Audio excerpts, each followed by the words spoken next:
Қайырлы күн достар, қалдарыңыз қалай? Бүгін біздерде көркем жазу сабағының курсының кезекті 20-шы сабағы. Бүгін, яғни қасиетті Рамазан айына түскендіктен сабақ біраз уақыттан бері сабақ түсірілмей кетті. Өйткені қасиетті Рамазан айын барынша сауапты амалдарға толтыруды жөн көрдім. Сондықтан да курсты түсіру кішкене тоқтап қалды. Бірақ та бұл деген курс жалғасы болмайды деген сөз емес. Жалғасы міндетті түрде болады. Соңына дейін осы курсты түсіріп YouTube каналыма салып отыратын боламын.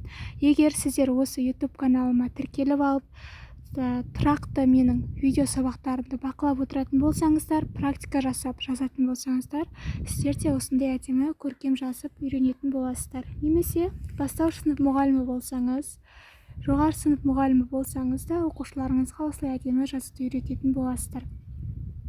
Осы арқылы қазіргі таңда бірнеше мұғалімдер табыс тауып отқан жайы бар. Бірақ та мен осы бір жақсы тәсілді, яғни осы бір жақсы ойды сабақтарды YouTube каналыма жүктеп, өзгелерге тегін пайдалы болуды жөн көрдім. Олай болса, сабағымызды бастайық. Біздерде PHP 3 элементтен тұрады. Бірінші, екінші және үшінші элементі. Мен жазып көрсетемін. Мен де алдыңғы сабақтарда байқадым. Міндетті түрде осындай дәптер алу керек па деді. Міндетті түрде осы дәптер алуыңыз керек. Себебі бұл дәптерде қарап отырсаңыздар, мінекей, әрбір элементті толыққанды клетканы пайдалану арқылы жазып үйренеміз. Егер де клетка болмаса, әріптердің элементі әр түрлі болып кетеді. Қисық болады, ұзын болады, қысқа болады деген секілді ғой.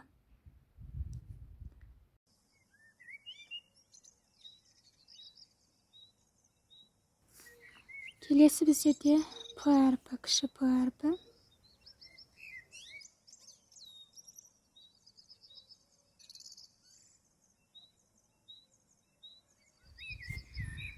Мен мұнда дәптерді бүктеп қойдым, себебі қазір мен аулада түсіріп жатқандықтан видеоны желдің себебінен дәптердің парақтары ұшып кетіп жатыр. Палуан деген сөз, қараңыздар, клеткаға қалай түскені, дәл осыны мән беріп қайталаңыздар.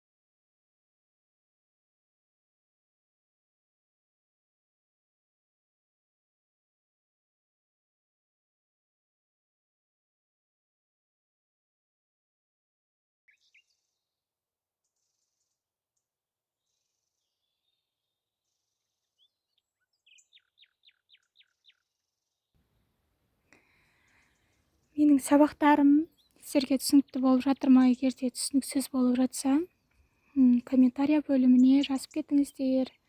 Түсініксіз, мынаны былай түсіндіріңіз, бізге былай ыңғайлы деген сияқты өздеріңіздің пікірлеріңізді қалдырыңыздар. Бәрібірде көрерменнің көзімен көрген бөлек, ал өзіңнің көзіңмен көрген бөлек болады. Сол үшін барынша сіздерге пайдалы болу үшін сұрап жатырмын. Өз пікірлеріңізді жазып кетіңіздер.